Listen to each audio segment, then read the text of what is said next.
Con l'epidemia di Covid e le norme per il distanziamento cambiano anche i luoghi della politica. Vietato ai giornalisti accedere al cosiddetto transatlantico, luogo storico dove carpire notizie e indiscrezioni sul palazzo. Per ora i cronisti vengono spostati in un'area alternativa. Marco Frittella.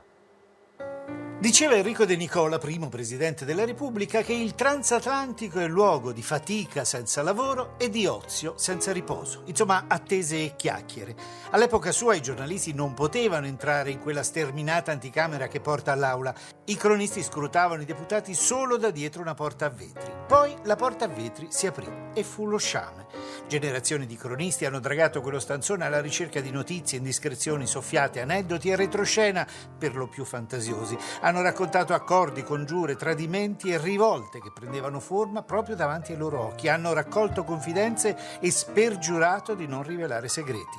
Lì, tra quei divani rosso marocchino, dietro le colonne, tra gli specchi della buvette, sbocciava ogni mattina la giornata politica da raccontare agli italiani.